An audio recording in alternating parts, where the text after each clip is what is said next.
তোমরা সবাই কেমন আছো? আশা করি সবাই খুব ভালো আছো। তো যারা এই সিরিজটা দেখোনি তারা প্রথম থেকে ভিডিওটা দেখতে পারো। আর কথা না বাড়িয়ে আমরা প্রথম এপিসোড স্টার্ট করছি। তো এপিসোডের শুরুতে ফ্যাং ইউ নামে একটা মেয়েকে দেখানো হয়, যে কোরিয়ার সবচেয়ে ভালো একটা এমএমএ ফাইটার ছিল, মানে বক্সিং ফাইটার আর কি। আর সে খুব সম্প্রতি অফিসিয়াল ম্যাচগুলোতে অংশ নেওয়া শুরু করেছে। আর এখনো তার অনেক কিছু করার রয়েছে, মানে ওরকম নামও করতে পারেনি, অনেক রেকর্ডও করতে পারেনি, কিংবা বড় কোনো টুর্নামেন্টে জিততে পারেনি। তবে সমস্যা হচ্ছে সে অনেক সুন্দরী হওয়াতে মিডিয়াতে তাকে নিয়ে অনেক হইচই হয়, যে কারণে সে অনেক দ্রুত বিখ্যাত হয়ে যায়। আর এরপর ফ্ল্যাশব্যাকে দেখানো হয় ফ্যাং ইউ তার ধনী দাদাকে বলছে সে একজন বক্সার হতে চায়, কিন্তু তার দাদা বলে যে আমাদের পরিবারের মর্যাদা অনেক বেশি, আমরা ব্যবসায়ী ফ্যামিলি, আমাদের ব্যবসা অনেক বড়, তুমি আমার ব্যবসায় সহায়তা করবে, তোমাকে এটা হতে হবে না। কিন্তু তার দাদাকে ফ্যাং ইউ নিরাশ করে এবং সে ফাইটার হওয়ার সিদ্ধান্তই নেয়। আর অন্যদিকে মিট্যাং নামে একজনকে দেখানো হয় যে তার দুই ভাই বোন নিয়ে বসবাস করে, আর তাদের বাবা মারা গিয়েছে, আর তারপরে তাদের মা তাদেরকে ছেড়ে চলে গিয়েছে, আর এর ফলে সকল দায়িত্ব তার উপর এসে পড়েছে দুই ভাই বোনের। তো এখানে আমরা দেখি তার ছোট ভাই টিভিতে এমএমএ বা বক্সিং ফাইট দেখে, আর তার পছন্দের যোদ্ধা হচ্ছে ওই যে সেই ফ্যাং ইউ,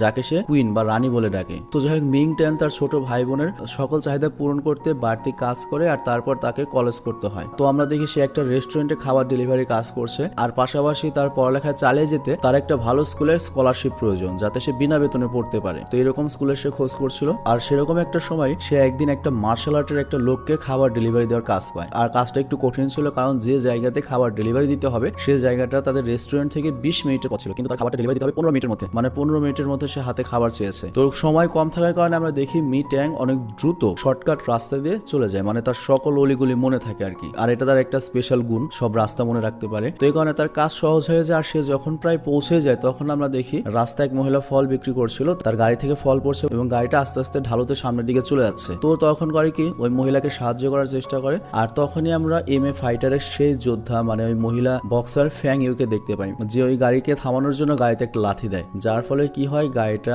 থেমে যায়, এর সাথে ভেঙেও যায়, মানে ভালো কিছু হওয়ার বদলে উল্টো খারাপ কিছু হয়ে যায়। আর তখন ওই বুড়িটা তো চিল্লাচিল্লি করতে থাকে, আর আমাদের যে নায়ক মানে মিং ট্যান সে ওই বুড়ির কাছে ওকে ক্ষমা চাইতে বলে, কিন্তু আমরা দেখি ফাং ইউ মানে এই মেয়েটা খুবই খুবই অহংকারী। সে যেটা করে কোনো কথা বলে না, কয় টাকা ক্ষতি হয়েছে এরকম একটা ভাব করে পকেটে টাকা গুঁজে দিয়ে সেখান থেকে চলে যায়। তো মি ট্যাং মেয়েটির এরকম আচরণ দেখে রেগে যায়, তবে তারপরে কিছু করার নেই, তার খাবার ডেলিভারি দিতে হবে, সে তাড়াতাড়ি খাবার ডেলিভারি দিতে যায়। আর ওদিকে আমরা দেখি ফ্যাং ইউ মানে ওই মেয়েটি মূলত তার পুরনো মার্শাল আর্টের টিচারের কাছে গিয়েছে, আর তার কাছে সাহায্য চায় যে আমার পরিবার আমাকে বলছে বক্সিং ছেড়ে দেওয়ার জন্য, কিন্তু আমি এটা রেগুলার করতে যাচ্ছি, আমি চাচ্ছি আমার বংশের মর্যাদাটাকে ব্যবসায় না শুধুমাত্র এভাবেও বাড়াতে। আর তখন ওর ওস্তাদ বলে তোমার যেটা মনে চাইবে তুমি সেটাই বেটার করতে পারবে। আর তখন ফ্যাংও সিদ্ধান্ত নেয় সে বক্সিং এ চালিয়ে যাবে। আর অন্যদিকে আমরা দেখি মিট অ্যান্ড ফাইনালি একটা স্কুলে স্কলারশিপ পেয়ে গিয়েছে, যেখানে সে অর্ধেক বেতনে পড়তে পারবে, কিন্তু সেটা হচ্ছে আবার অন্য রাজ্যে, মানে আরেক শহরে। তো সে যখন তার মালিককে বলে, আমরা দেখি তার মালিক অনেক ভালো লোক, সে করে কি সেই রাজ্যে যেতে ওকে সাহায্য করে, এবং যেখানে যাচ্ছে ওখানে তার পরিচিত যে বন্ধু রয়েছে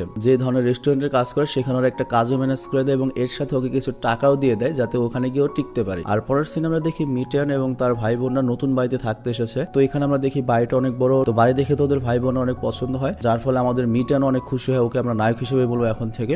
তো ঘর সাজানোর আগে সে করে কি তার গুরুর দেয়ালে টানিয়ে রাখে, আর ওখান থেকে আমরা বুঝতে পারি আমাদের এই নায়ক মিটানও এক সময় বক্সিং শিখতো, কিন্তু তার গুরুর মৃত্যুর পরে সেগুলো ছেড়ে দিয়েছে। তো যাই হোক, এরপর মিটান তার ভাই বোনকে স্কুলে ছাড়ার পরে নিজের নতুন চাকরিতে যায়, আর দীর্ঘদিন পড়ালেখার গ্যাপের পরে সে নতুন করে কলেজে ভর্তি হয়েছে। তো এটা ছিল সেখানকার সবচেয়ে ভালো কলেজ, কিন্তু এখন উল্লেখ্য এই কলেজে এতদিন মেয়েদের কলেজ ছিল, খুব সম্প্রতি ছেলে মেয়ে উভয়ের জন্য করা হয়েছে, কিন্তু এখানে এখনো ছেলেরা ভর্তি হয়নি, যার কারণে এই কলেজটা সম্পূর্ণ মেয়েদের ভর্তি ছিল। আর আমাদের নায়কই হচ্ছে এই কলেজের প্রথম ছেলে স্টুডেন্ট। তো সে যখন ভেতরে যায় তখন জানতে পারে এই কলেজে কোটি কোটি মেয়ে রয়েছে, আর তাদের মধ্যে সে একটা মাত্র ছেলে, মানে হাজারো ভেরির মধ্যে সে একটা মাত্র কুত্তা। তো সে অবাক হয়ে যায়, ভাবতে থাকে যে আমি কি কলেজের নাম ভুল পড়লাম, আমি কোনো লেডিস কলেজে চলে আসলাম না, তো এখানে একটা ছেলেকেও দেখতে পাচ্ছি না। কিন্তু মেয়েরা যখন ওকে দেখে সকল মেয়েরা আবার খুব ভালো লাগছিল, কারণ আমাদের নায়ক দেখতে অনেক সুন্দর, তবে তার অনেক কষ্ট হচ্ছিল এবং লজ্জা পাচ্ছিল। আর তখনও একটা ছেলে সে ধাক্কা খায়, আর ছেলেটির নাম হচ্ছে জমি। সে বক্সিং এবং স্কেটিং করতে অনেক পছন্দ করতো। তো ওকে ছেলে ভেবে আমাদের নায়ক বলে আমার ভাগ্য অনেকটা ভালো, আমি তো মনে করেছিলাম পুরো কলেজে আমি একটা মাত্র ছেলে, তা তোমাকে পেয়ে ভালো লাগলো। কিন্তু তখনই ওই মেয়েটা করে কি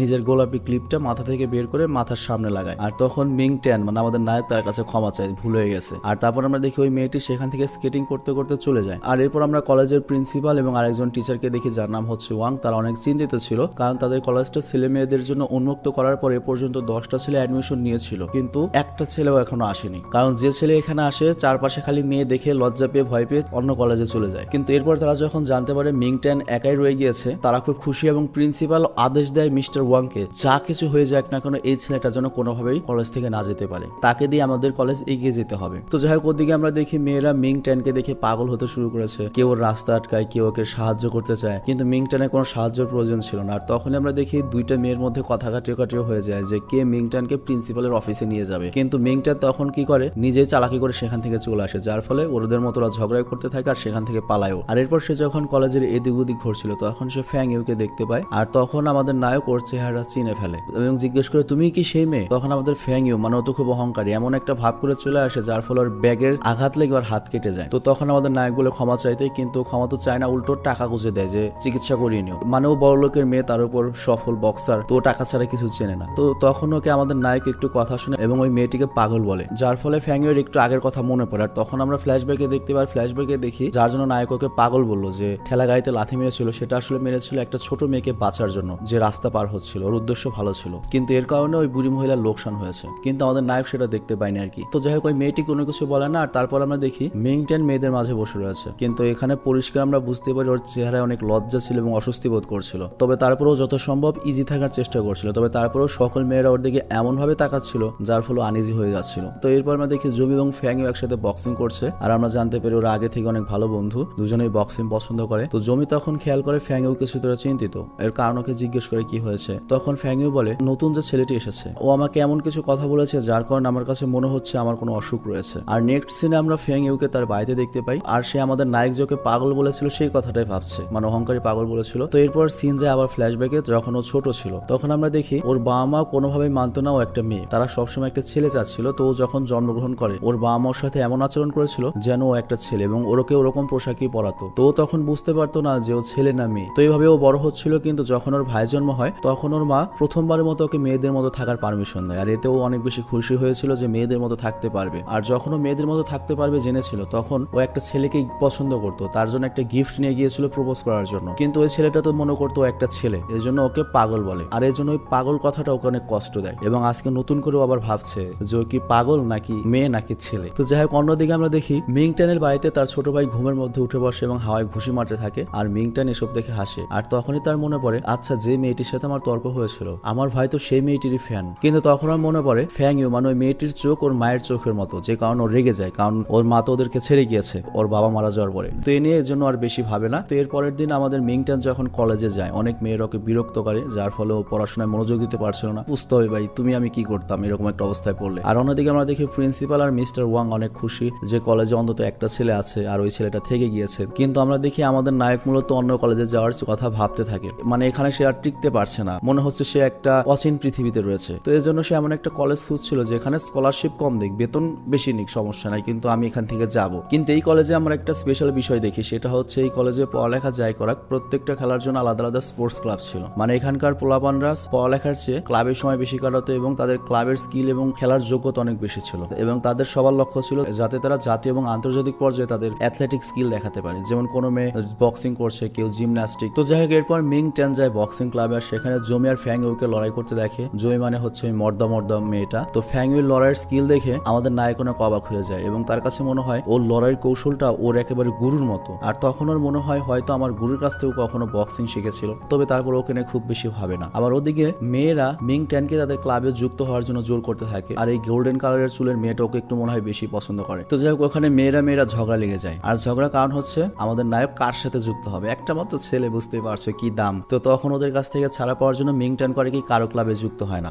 মানে তার অ্যাকচুয়ালি বক্সিং পছন্দ ছিল কিন্তু কারো গ্রুপে সে যায় না। তো এই জন্য সে ভাবে এমন একটা জায়গায় যাবো যেখানে কেউ যায় না। তো সে যায় হচ্ছে সুইমিং পুলে, আর সেখানে কোনো লোকই ছিল না। তো সে ফাইনালি একটু ভালো বোধ করে আর সুইমিং পুলের টিচার আসার অপেক্ষা করতে থাকে, কিন্তু সে যখন সাঁতার কাটতে নামে তখন সে দেখে সুইমিং পুলে মাছ ভর্তি। তো সে অবাক হয়ে যায়। তখন একটা মহিলা বা টিচার এসে বলে এই ক্লাবে কোনো মেয়েরাই সুইমিং এ আগ্রহী নয়, এই কারণে সুইমিং ক্লাব বন্ধ করে দেওয়া হয়েছে, আর সুইমিং পুলে আমরা এখন মাছের চাষ করছি। তো এটা শুনে মিং ট্যান হতাশ হয়ে যায়, আর তারপর কলেজ বদলানোর সিদ্ধান্ত নেয় যে যত টাকাই লাগুক বেতন উল্টা দেওয়া লাগলে দেবো, কিন্তু এখানে আমি থাকতে পারবো না। আর এই কথা বলার জন্য সে মিস্টার ওয়াং এর কাছে যায়, কিন্তু মিস্টার ওয়াং উল্টো ভিক্ষা চায়, সে যেন দয়া করে এই কলেজে থাকে। আর তারপর সে আমাদের নায়কের ছবিও তোলে যাতে ছেলেদের যে আলাদা বাথরুম আছে সেখানে ওর চেহারাটা রাখা যায়, কিন্তু তাতেও আমাদের নায়ক খুশি হয় না। আর বারবার মিনতি করার পর মিস্টার ওয়াং ফাইনালি বলে যে ঠিক আছে তুমি যদি অন্য কলেজে যেতে চাও আমাদের এখানের কৌশল খুবই আলাদা, খুবই সহজ, জাস্ট একটা ফর্ম পূরণ করবে আর তারপর কলেজের ফিলিং বক্সে তুমি জমা দেবে। তো মিংটা নমনটাই করে যেমনটি তাকে করতে বলা হয়, কিন্তু তখন তার সামনে একটা ঝামেলা আসে, সেটা হচ্ছে ওই বক্সে সে যখন ফর্ম দিতে যাচ্ছিল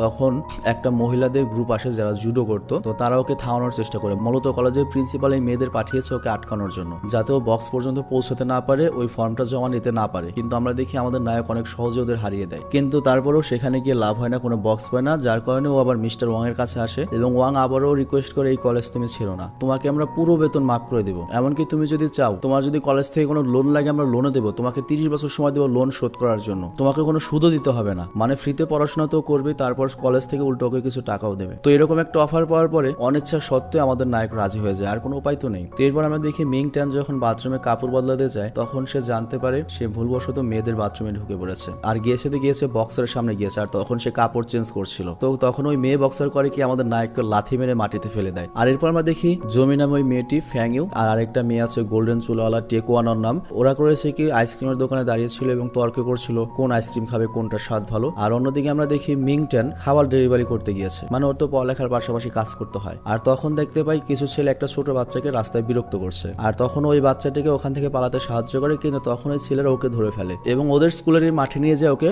মারার জন্য। আর ওকে যখন ধমকাচ্ছিল তখন সেই মেয়েগুলো সেখানে চলে আসে। তো প্রথমে জমি মানে ওই মর্দা মেয়েটি আর ওই গোল্ডেন চুলাওয়ালা মেয়েটি কথার মাধ্যমে সবকিছু মেটানোর চেষ্টা করে, কিন্তু যখন কথা শোনে না তখন হাতাপাতি শুরু হয়ে যায় এবং ওদেরকে ভালো মতো পিটিয়ে দেয়। তো এর ফলে যেটা হলো এই কলেজে অন্তত তার একটা বন্ধু হলো, মানে অত খারাপ আগের মতো লাগবে না। আর তখন আমাদের নায়ক মনে থেকে সিদ্ধান্ত নেয় সে এখানেই থাকবে, আর এখানেই এই প্রথম এপিসোডটা শেষ হয়ে যায়। তবে